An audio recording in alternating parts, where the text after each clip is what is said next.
Hey, what's up, everyone? It's Zach from the ZAP podcast. I have always wanted to start a podcast, but I never knew where to start or where to even begin.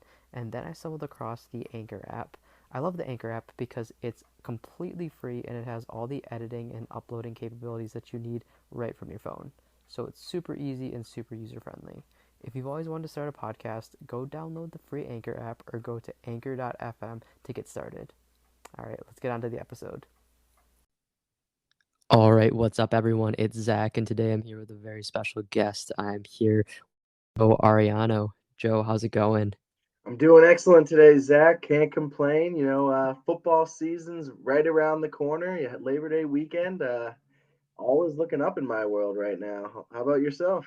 I love it. Super glad to hear it. I'm doing well too, man. Can't complain. Like you said, football's around the corner, so that's always an exciting time. But yeah, we're just super excited to have you on the show today. Yeah, appreciate for having me. Ready to dive into any sort of topic whatsoever. Pretty versatile. Perfect. Perfect. Awesome. I love it. So, for those of you listening back at home, Joe's he's got quite a few passions. I'd say one of his big passions is fitness. He's someone that has been on quite the fitness journey himself, and he does some content creation surrounded by fitness, and even helps some individuals with reaching their fitness goals, which is really cool. And also really passionate about sports. So, honestly, all of those interests are right in line with mine. So I think it's going to be a really cool conversation. But that's just a little bit about Joe and kind of what he's into and everything. But do you mind giving us a little bit of your background, what you're doing these days, all that good stuff? Yeah, absolutely. So first off, I'm from Boston, Massachusetts, a little town, Westboro, probably like 30 minutes away, and I went to Bryant University, which is like another small, school in Rhode Island. So kind of all, for the first 20, 21 years of my life, I was kind of all in the same area. But Mm-hmm. how my like fitness journey kind of started and really getting into health was I want to say around, sophomore year at Bryant University. I was probably like a pretty heavy kid at the time, like pretty overweight, but I was still like happy living my best life. Doing well in school, had a lot of good friends. Playing intramural sports, and kind of all of a sudden, I started getting like some pretty severe anxiety, kind of like out of nowhere. And Mm-hmm. so what was interesting about that was I didn't really have anything to be anxious about. Like I was like, a bigger kid, but on the larger scale, I was at a great school. I was doing well in school. I had a lot of good tight knit friends, had a very supportive family, was, close by to home, but like I couldn't quite shake all that like anxiety that was, passing by. So that is kind of where my fitness journey started was, kind of learning more specifically in how like the body and mind were connected. But that's where like the alarm bells started to go off for me in that sector of my life because like I said, I really had nothing to be anxious about Mm-hmm. on a psychological level. So that's when I started to dive, into fitness and try to learn more about the body. Unfortunately, I did have a rocky start because I'm not sure how much you've talked about it with other people in the podcast, and obviously anxiety and depression is a huge topic in Mm-hmm. this day and age. I definitely had my battles through that initially, and I did have a lot of anxiety and depression, especially coming out the gate during that time period. And for like no reason at all, like I went through that whole phase of, you'd get prescribed antidepressants, or people would say, like therapy, group therapy, all that sort of stuff. And, none of that really worked to me. So that's when I kind of took matters into my own hands and started to try to take back my own health, follow my own methods through nutrition and diet and things like that, and lifestyle changes, maybe a little strategic supplementation. So I'd say probably like took a 2 year process doing that through, all throughout college, and then once I graduated, that's when I kind of, started to transition into, hey, I think this could be a potential future for me. And that's kind of where I'm at now. I'm not probably where I exactly, want to be in terms of, my own fitness goals and my own, career goals, but I've made a heck of a lot of progress throughout the journey. And, I'm just trying to, continue and maintain that progress. Yeah, no, that's awesome. I appreciate you, just being open and honest with your experiences and your stories and journey. I mean, I know that, like you said, mental health is a pretty, I guess you could say popular or, hot topic, not in like a bad way, but just something that is very relevant in our lives. So I appreciate you kind of sharing some of your experiences with that. Joe, so you said that was like sophomore year when you started kind of on your journey. How long has it been since then? How many So years? right now I graduated college in 2019. Okay. So yeah, around 2017 is where I started getting, those first initial symptoms. And I know Yeah. it's 2022 now. It's been roughly 5 years in that journey, but that journey wasn't all like sunshine and rainbows Right. initially. It took almost a couple steps backwards to figure out. One of my favorite phrases is, I think it apply to a lot of, almost anyone in life, is a root cause of, what is we say, like today, especially with, antidepressants and things like that, we get placed, which I do believe, can help in a lot of Mhm. situations. But they're all usually band-aids. If you Yeah. don't get like, the root cause of the solution, whether it's physiological or psychological. And so it took me a while to kind of uncover all the things that were band-aids in my life, whether it was alcohol or drug use or, partying or, antidepressants, things that were, I was using as band-aids to cover up the root cause of, where my health issues stemmed. So it took a little while to kind of like unravel where the specific Yeah. root cause came from. And what ended up being connected was, um, eventually, I think, like along the journey, I started I got obsessed with losing weight and, getting in great shape. And, I thought that's where, I had the mindset, if I had, the six pack abs, the getting ripped, like my life would be okay. And so where my journey really started was I ended up losing, like, around, I was probably 250 pounds to, around there, and I lost probably in like 6 months, probably lost, around 50 pounds, maybe 60 pounds. And, Okay. I had that dream, physique that I wanted my entire life. But the catch was I was actually mentally in a worse case and like worse than I started. Like my anxiety was higher, my depression was higher. Like I had a more reliance on drugs and alcohol, and I wasn't eating properly. So that's where like the true journey, where the alarm bells started to go off in my head of like, something is a little off here, and like something is, um, there's a root cause here, because it wasn't about, getting that dream physique and losing that weight and thinking everything would be okay. Because, while there were perks of, having, being in better shape, it wasn't, the be all end all solution.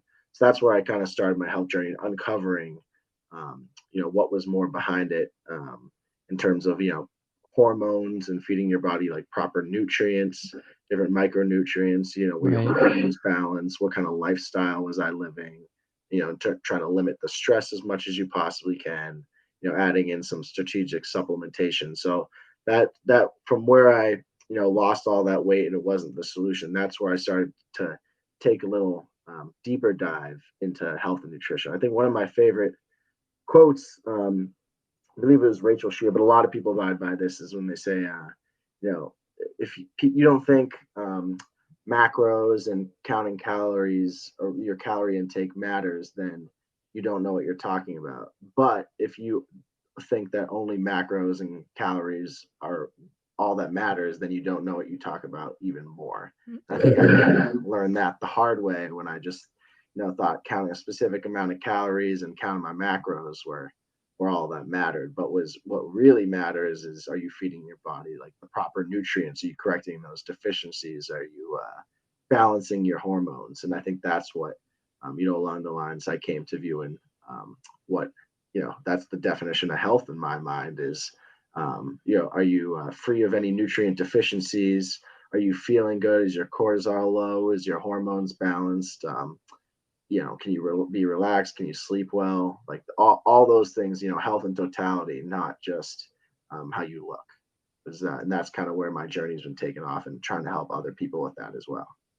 Yeah, I think that that's really great, Joe. I mean, I think, like you said, a lot of us, and a lot of times we get caught up in, maybe the way we look, or the physique that we have, or like, we see magazine covers, or, social media influencers, and we're like, oh, like that's what health looks like, or like, that's what I want to chase after. And I think that, yeah, if you have a, like, I wouldn't say like that like fitness model physique, but if you have a pretty good physique, like, you probably are in better health than maybe someone who doesn't have, as, quote unquote, like fit of a physique. But I think, like you said, like, it's finding health in its totality, like, just all the different aspects of it. And something that I was curious on, Joe, is like, as you're talking to me, like, you're extremely knowledgeable about all of these different factors of health, and you obviously were able to, even though you're still on your journey, like you said, you've been able to figure out how to get from where you were to, a better place, mentally, physically, emotionally, in every sense that you are now.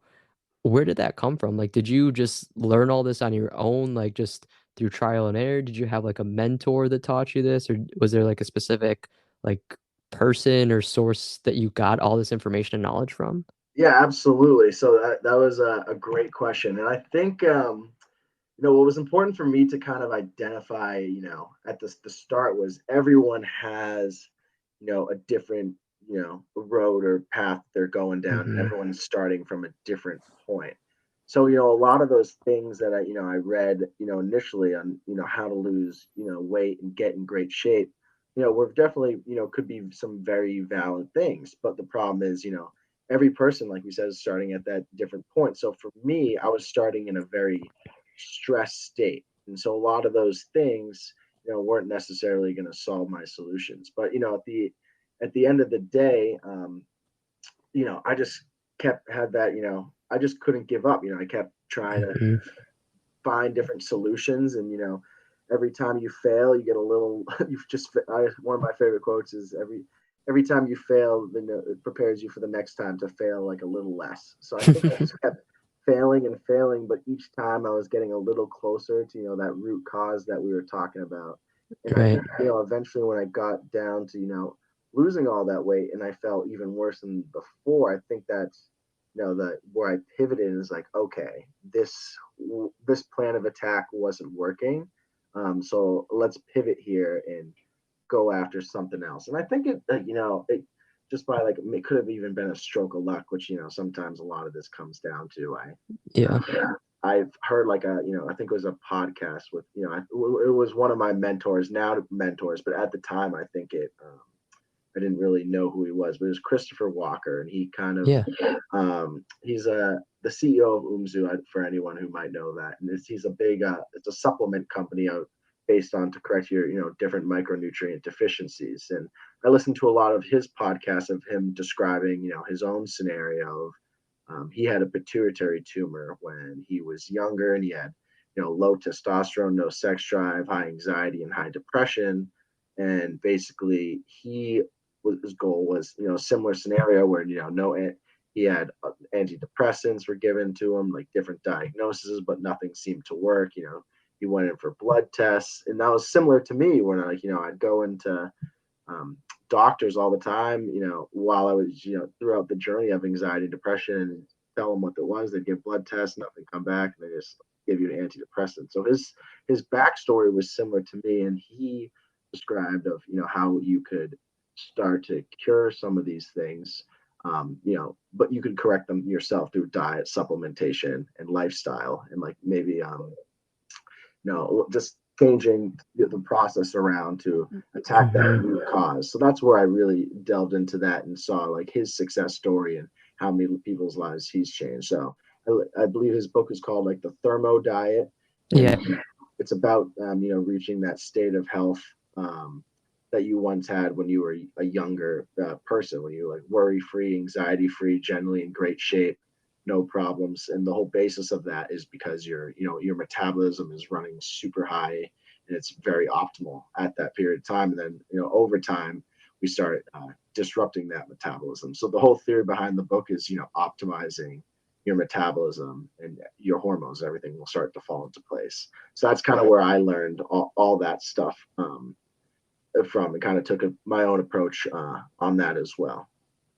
Okay, awesome. Yeah, I am a bit familiar with Christopher Walker. So, like Joe just explained, he has a honestly pretty crazy just story with like Joe was mentioning, he had a tumor, and then um, I might not know all the facts, but I believe he kind of like almost like cured himself of Yeah, it, or so he just was able to cure all his. So I think he had similar situation, but where they found it from like a low testosterone test, yeah, and then that led them to take an MRI of the pituitary gland, and they found like a little tumor. And what he was able to do was he was able to override all the negative effects of the tumor by strategically raising his testosterone, yeah. via like the certain diet and supplementation we was on. And once those effects started to reverse, then that's when the tumor started to shrink. So it's actually a really wild and crazy Yeah, story.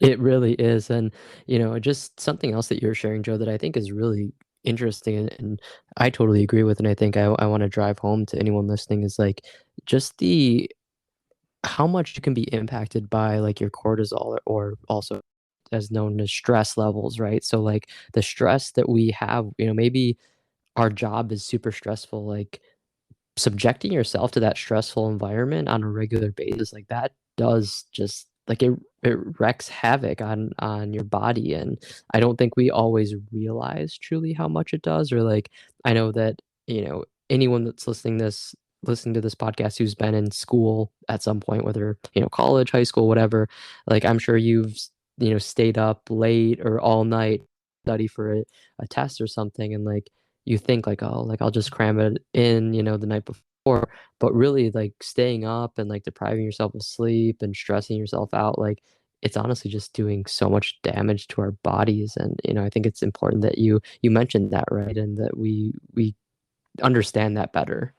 Oh, absolutely. I would say, if you could do almost one thing in, every person's life that could probably relate to this in this podcast, is I'm sure everyone would like lower stress levels. And I think Hmm. everyone would be healthier if they had, lower stress levels, regardless, everyone's different, and some people can handle stress better than others, depending on your certain situation. But, we all have it. And, especially today, it's more common than ever, just based on society, the internet, and constantly comparing to other people's things. But not only that, but like through like the American diet, things are getting more and more processed. We're Hmm. moving less and less, and so you're going to start having these, not only these emotional triggers, but now we're going to start to have these physical triggers that can start to impact it, because the body, as we know, like the body and mind are directly connected. So not only could it potentially be damaged, from the mind, but the more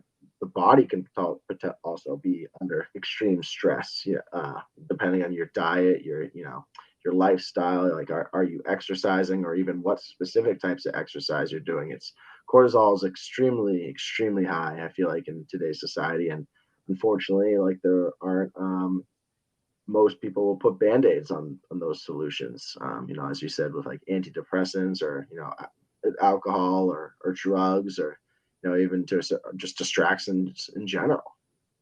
Yeah, I think that that's huge. And I mean, it's interesting, right? Because I'm sure you and Joe, you would kind of acknowledge that sometimes distractions, like we're not saying distractions are bad all the time, right? Like if you want to go, watch 10 episodes of some show on Netflix because you're stressed, like, that's fine, whatever. We're not saying like avoid distractions by all means, but I think it's like using those distractions as like Joe was saying, band-aids, like just like not really addressing the root cause or kind of trying to work toward improving or fixing or managing what's going on, but just like using those band-aids or those crutches to help us through it. And I think it's like sometimes we do that without even realizing that we're doing it, right? So it's like kind of we have to have that self-awareness to understand that like, hey, am I actually handling what's going on, or am I just like covering it up temporarily with something?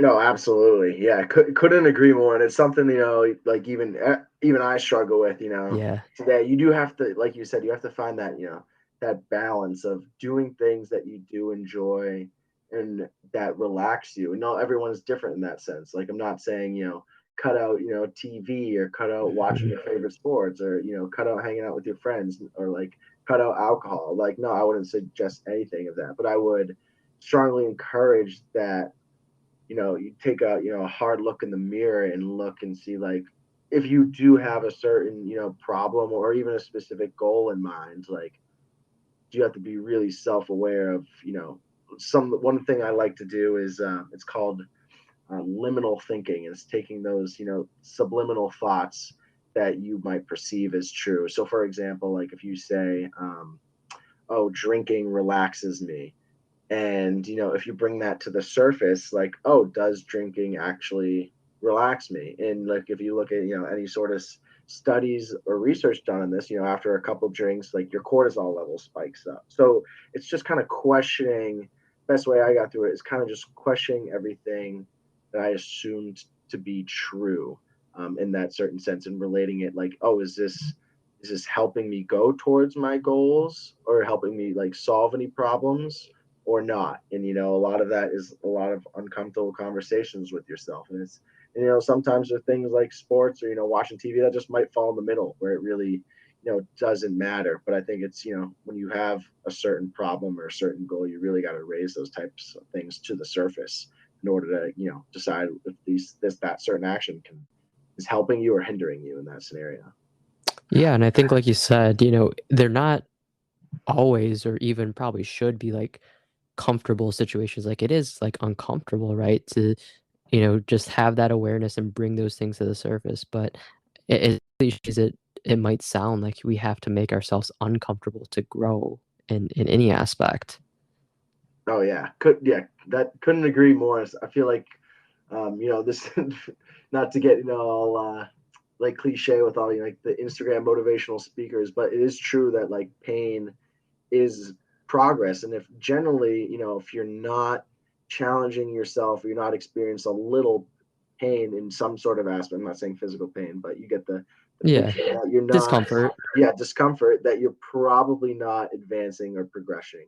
But there will be points along the journey, I like to think, that like that will be easier than other Hmm. parts, especially if you've done something before and you're faced to do it again. Like obviously the second time around it'll be easier, but like even like that experience of like that learning or transitioning phase, there will be some uncomfortable parts. And I think it's tough because we've been so programmed, and everyone wants to avoid that discomfort. That was probably me for a very long period of time, when I was younger, put Hmm. all those band-aids on certain things just just to feel good, or just uh, partying a little extra, or doing certain drugs, or having certain alcohol, or even just like watching the NFL Sunday for 10 hours a day, which I still do, by the way, which I still do, by the way. But you do have to just like recognize that some of those things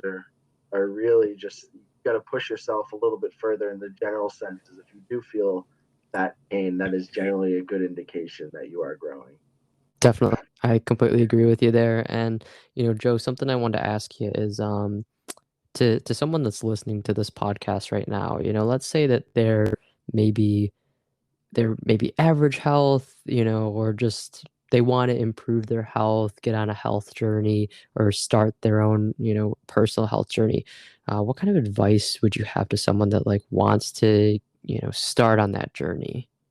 So the best advice I would give, especially like when I started, was it's kind of like two separate things. One is I, I wouldn't go full tilt, full speed ahead right away until you exactly know what you're doing. And if you could find, the first step is, it always is to study someone that might, has a goal that you want, or, study someone that, can help pass on that wisdom for you to get where you want to go. I think a lot of times, what I, especially with my journey, is I kind of just dove into it. And, while that is exactly how you learn, is through your own wisdom and through your own experiences, I think looking back on it, I could have cut a lot of time out by just like obviously, get in the gym, get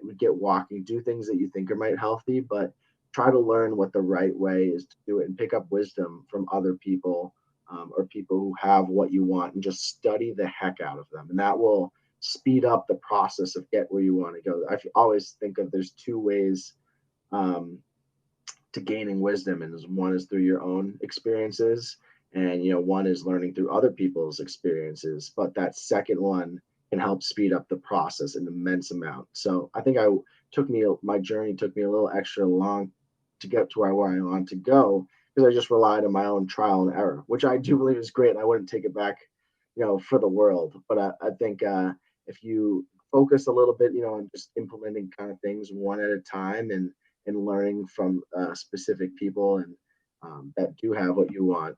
That's the way I'd go about it, because I think that would speed up the results a lot faster. Yeah, that makes a lot of sense. And you mentioned implementing like little things like, starting small and just like even just making like one change, right, to lead to where we want to be or lead to our end goal. Is there anything that you could suggest would be like a little tweak or a little thing that anyone listening could incorporate in their life, starting right now or starting Oh, the day after they hear this? yeah. So I think the biggest thing for me was I'd focus on more specifically the diet, and the biggest impact. And the only reason I say the diet is because that's what's going to have the biggest leverage. I always look to attack things in terms of leverage, like what will have the most bang for your buck. And I think if you really attack the diet and attack you know specifically, like getting as much different many micronutrients in your body as possible, like zinc, magnesium, potassium, selenium, copper. All those things are essential for optimizing your metabolism and your hormones. And so I think what would be easiest is to start implementing, just don't even track calories for a little bit, but start implementing those micronutrient dense foods, such as like eggs, collagen, grass-fed beef, potatoes, white rice. You can learn a lot more about it on like the Thermo Diet, and through my page of just those foods that have high or nutrient dense. And I think as you start to correct your metabolism and your hormones, then that's when losing weight and getting into a healthier shape becomes a lot easier.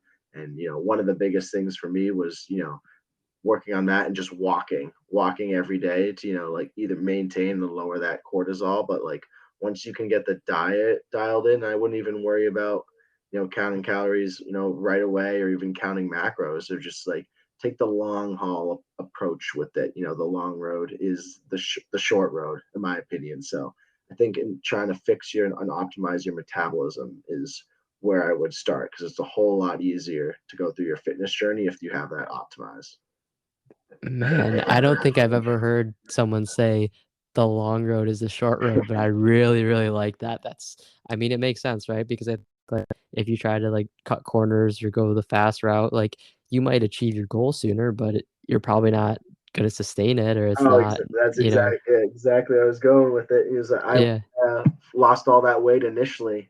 I did it, try to do it as fast as I possibly could, and next thing I did get my dream body, but was everything was I didn't have anything. Like if you don't have your health, you don't have anything. And so what happened was I tried to cut corners and get to that as quick as possible, and it was took me a long time to recover from that. So Hmm. yeah, that's what I would suggest. Take the long road because it's faster. And Yeah. I totally agree with that. And something that you're mentioning was just like, making sure that we're getting in those micronutrients. And you mentioned like just like having those like nutrient dense foods. Now, what if someone's listening and they're like, oh, well, I could just take, you know, iron supplements, or, I could just take these supplements, or, multivitamins or whatever minerals in. Like, do you think that there is an advantage to getting those micronutrients through food versus supplements, or do you think as long as you're getting them in, you're getting them in?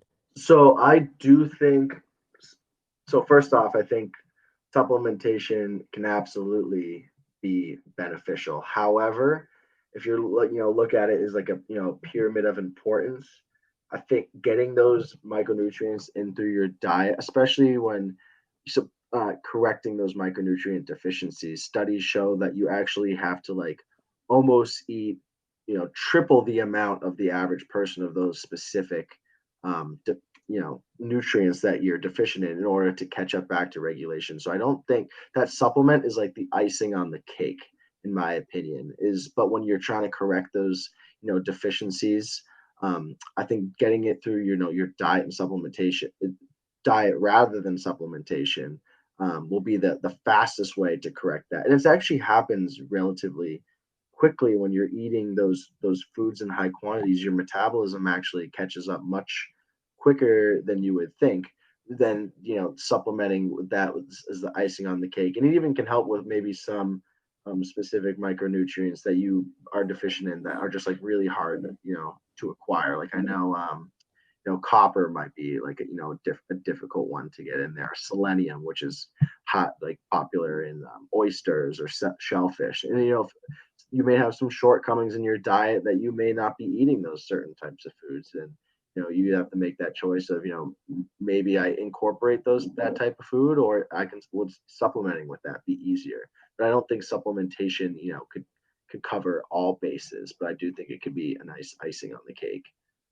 Okay, that makes a lot of sense. Yeah, like try to get those micronutrients in just through your diet itself, but like maybe you're like 99% there, that one extra percent to really get the icing on the cake can be the supplements. I think that that makes a lot of sense, and definitely some good practical information for anyone that, is trying to improve their micronutrients or just even improve their metabolism and their health.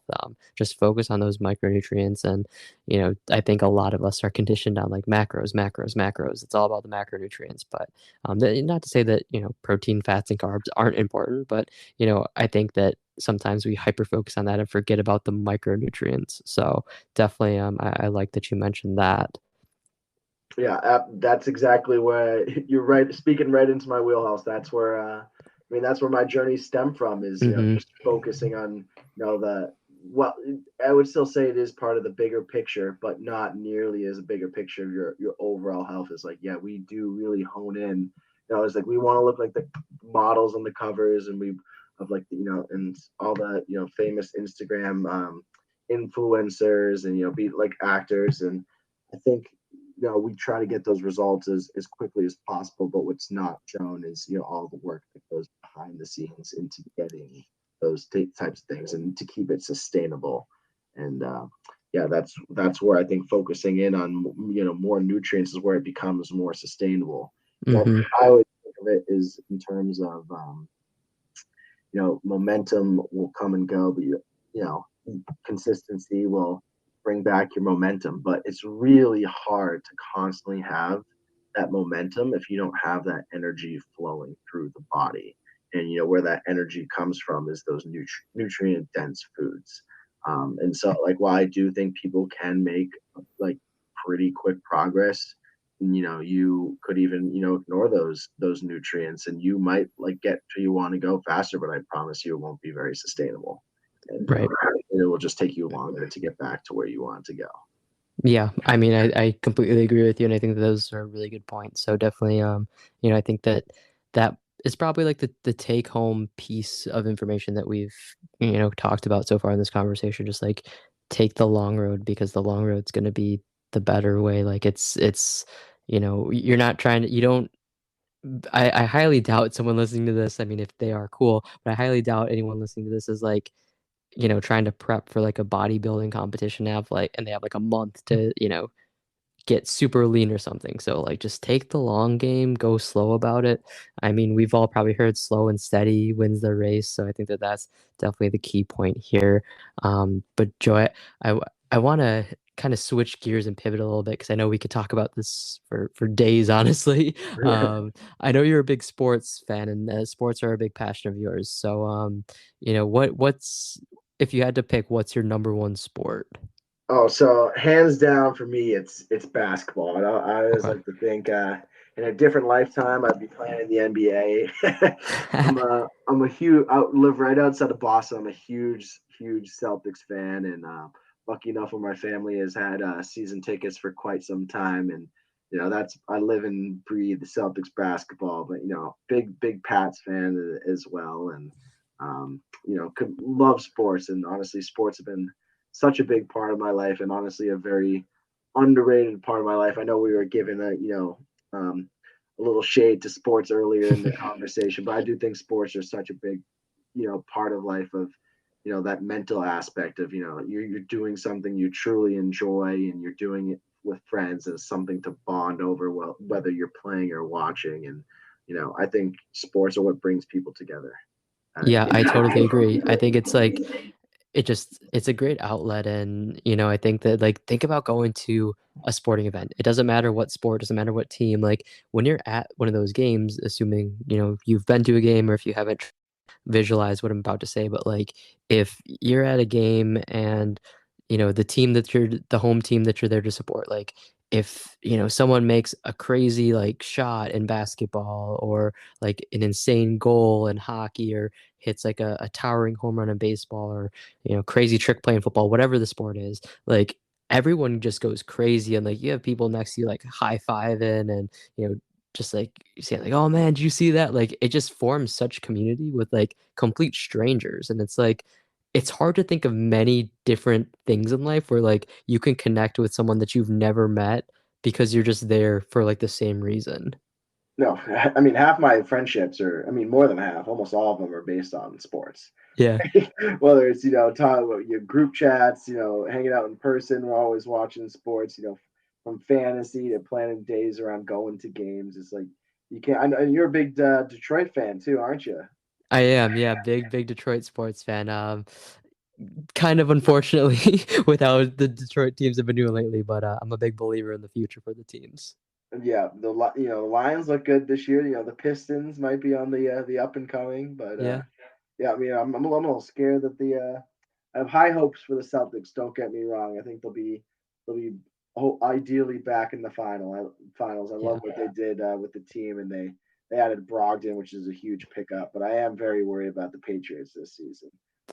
Yeah, I I grew up a Boston sports fan too, so and just from going to not me, but Tom Brady going to the University of Michigan, I've always been a Brady fan too, and then just his time at the with the Pats. So you know, I when he left, I was a little nervous for New England, and to be full, I hate to say it, I'm not really sold on Mac being as good as some people might think he is, which hurts me to say, being a Patriots fan. But I'm not too sold on the Patriots, but definitely, like you said, I have high hopes for the Celtics. I mean, like you said, big pickup in Brogdon, and I'm a huge Tatum fan, and I love what they've done there. They've just put together such a good squad.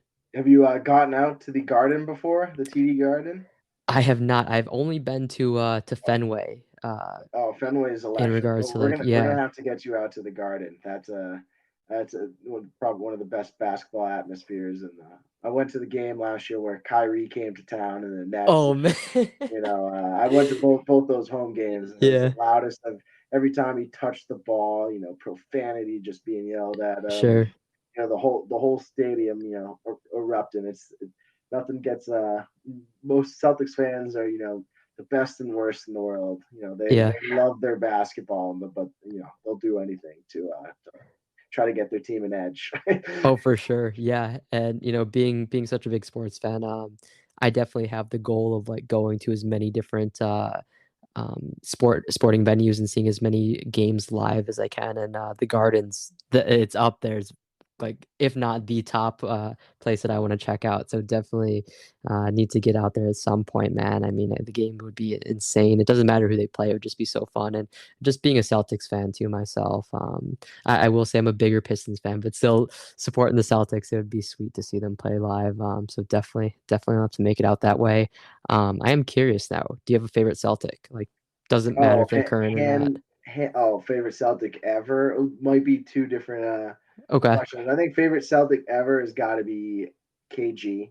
Just go, as cliche as it sounds, he changed the culture when he Yeah. came here. He brought Celtics basketball back to Boston. With his intensity, with his effort, like that is what like Celtics pride is all about. That's what gets the Garden riled up. And when it was a good. We've had a lot of years where we've had all heart, no talent, or some years where we've had a lot of talent but not quite the heart. But KG embodied the bringing both to the table of just being that guy who has all the talent in the world, but had brought the heart, played defense every night, and took a little bit of a lesser role to win the championship. So he's probably my favorite. Then right now on the current Celtics is got to be Tatum. Yeah. Just the swagger that he brings. He's.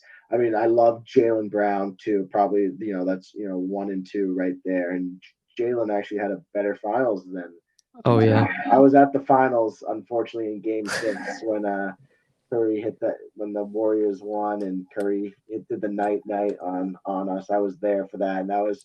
I don't think I'll get over that for years to come, if not my whole life. But very optimistic, for the future as long as they keep Tatum and Brown, and I think they got a loaded roster, as good as anyone, in the NBA right now. So Yeah, I love playing basketball too, so it's a nice little double whammy there.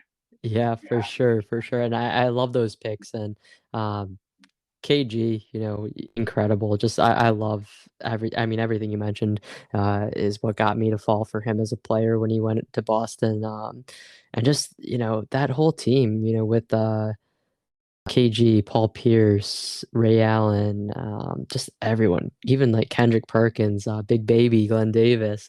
It was Yeah, just a fun team. Rondo, Yeah.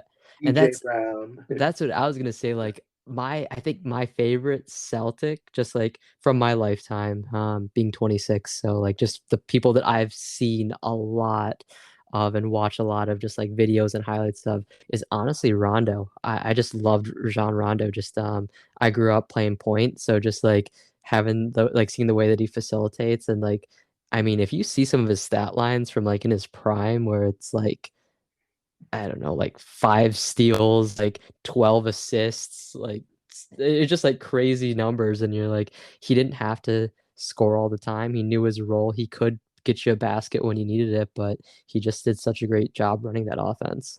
Oh yeah, he was the perfect guy for that Yeah. team of the Passers. Unfortunately, yeah, a little sad that we traded him when we did because Yeah. we blew up the team. But he went on to have a nice. His career might almost be over, but Right. he made some of the best passes I've ever seen. Oh yeah. Yeah. I remember I can't remember if it was in a game or just like shoot around or just like a random highlight, but I remember there's like this time in high school or like end of middle school, early high school, I saw a clip of him doing like the like fake behind the back pass where Oh he yeah, like kind of that was his cradles it and then patented move right yeah, there. The exactly. The fake first time I behind saw that pass. and like I was probably in my driveway for a good like 5 hours trying to perfect that because I was like, no way. Like Yeah, it just the way he did it and like it looked so convincing. Like he honestly like the way that Curry impacts kids growing up nowadays just trying to take all these crazy threes.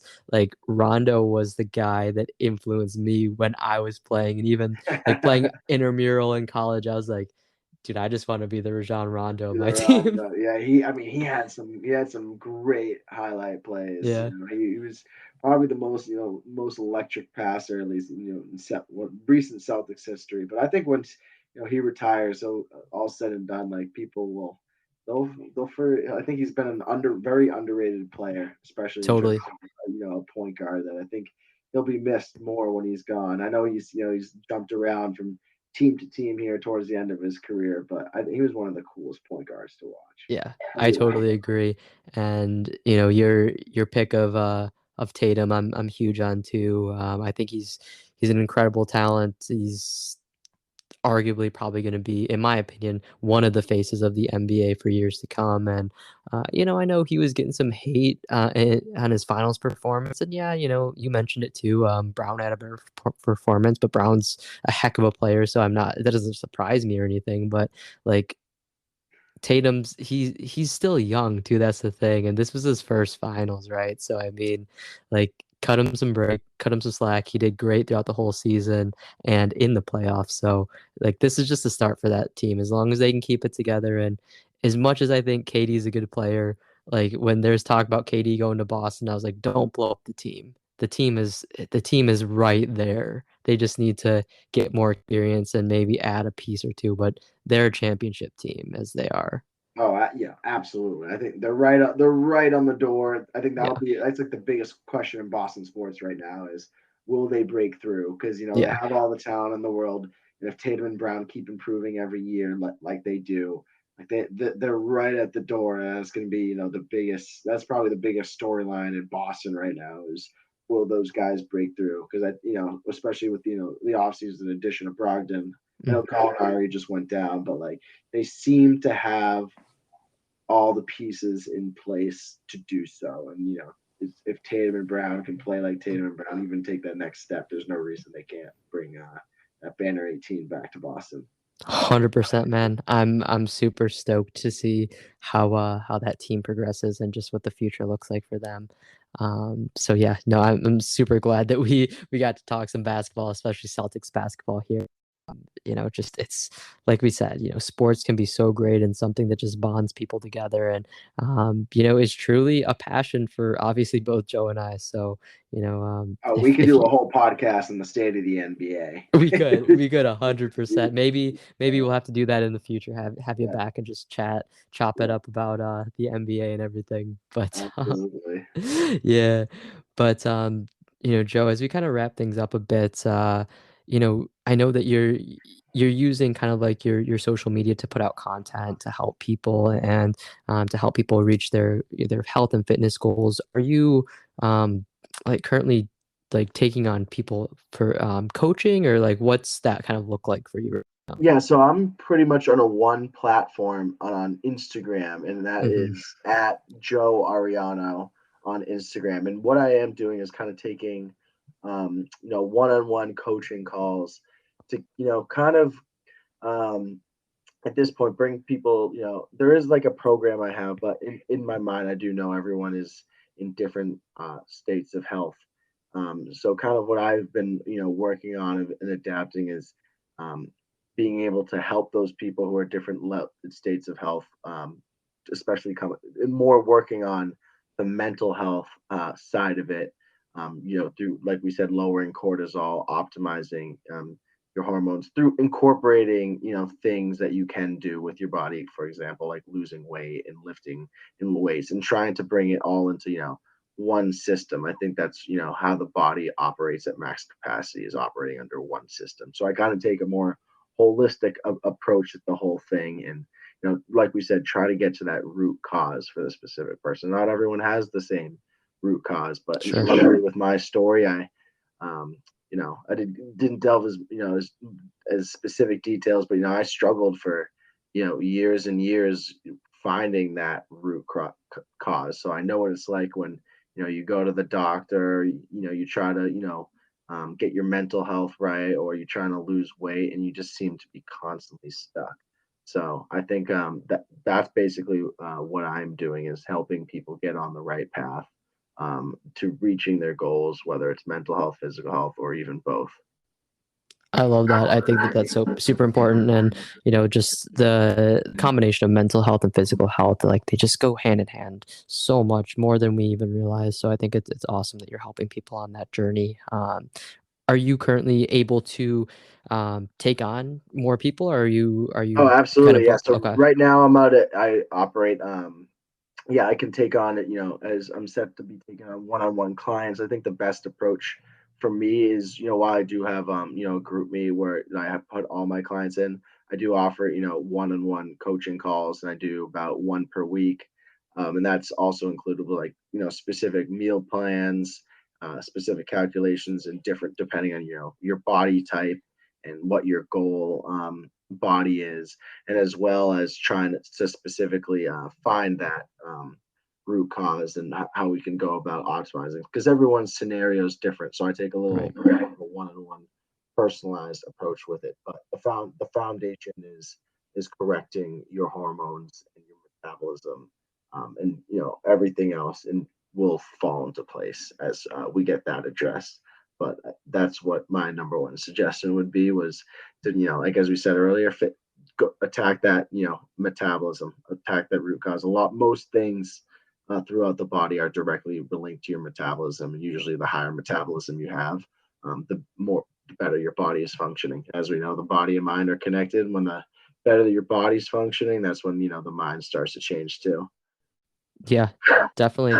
And to anyone listening, if anything that we've talked about, or kind of like the explanation of what Joe does, just that he just spoke on, really resonates with you, definitely, like you said, Instagram is the platform that he uses.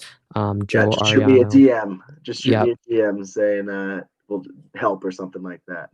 yeah, definitely. Shoot him a DM that says help, and he'll see if you guys can work together, or shoot him a DM on Instagram that says like podcast, and let him know that you heard him here on the podcast. Or if you're a big Boston sports fan, or just a sports fan in general, and want to chop it up with him about sports, I'm sure he'd love to talk it up, say what's up. But yeah, I mean, I think Joe's an incredible person with just a lot of great knowledge about just overall health, right? Not necessarily fitness, not necessarily getting, the physique of your dreams, but just health, right? Like optimizing your metabolism, lowering your cortisol, getting more activity, just like optimizing our lives and our healths to our best abilities. So, if that's something that you think maybe is an area of your life that's lacking, or something that you want to intentionally work towards improving, definitely I think that Joe is your guy. He's someone that I trust, and would definitely recommend you get in touch with. And again, even if it's just to say, hey, just talk about things and maybe ask some questions. I'm sure he'd be happy to answer questions and see, maybe if his one-on-one coaching is the right fit for everyone. So definitely check him out. I'll put Joe's Instagram in the description of this episode, so you can just go down there and find it as well. But Joe, I mean, as we're wrapping things up, do you have any last like thoughts, message, or anything that you want to leave the people listening today? I think the one thing I leave is what we probably harped on earlier is take the long road. It will be faster, and I think that it can apply to most things in life. Usually, when you try to rush anything and get to that end results as fast as you can, that's when things will start to go wrong. But when you take the slower approach, and doing things the right way, that is when you'll get to your goals actually sooner than you would think. And like I said, as Zach mentioned, feel free to reach out to me. You could reach out to me about anything, sports, life, fitness. I can talk about literally anything, and especially don't be. I'm not afraid to talk about like my past struggles, and even today I'm still working towards constantly improving and trying to optimize my own health at the best of my abilities. So I'm by no means perfect in my mind or in anyone else's mind. I'm still on the journey with you guys. Yeah, I think that's a great way to end it. And like we've said, and like Joe just reiterated, just take the long road. It's going to be the quickest in the end. And the final thought that I'll leave everyone listening to, that I think kind of sums what Joe was saying, is just focus on progress over perfection, right? We don't have to be perfectionists. We don't have to figure things out tomorrow, or, we're not on some rush timeline. Just work on improving, getting a little better each and every day. And you'd be surprised at how much of an impact that can make over time. So slow and steady wins the race. Joe, it's been an absolute pleasure having you on and talking about everything from, getting into your journey a little bit to what you do, just health in general, how we can optimize our own health, and of course, all the sports talk. Like I everything we talked about, I'm sure you and I could go on for hours and hours and just never get tired of talking about it. So thank you for coming on, and we'll definitely have you come back for updates or just to talk about more of this good stuff. Oh, absolutely. I'm sure next time I'll be on, the Patriots might be winless, but the Celtics will be gearing up for one hell of a season. There So we go, yeah, man. looking forward to it. Awesome. Looking forward to it too. Well, thank you again. Go Celtics, go Patriots, man, and I'm sure we'll be talking soon. Absolutely. Take care, Zach. Hey, you too. Keep See in ya. touch. All right, take care. Bye bye. Bye.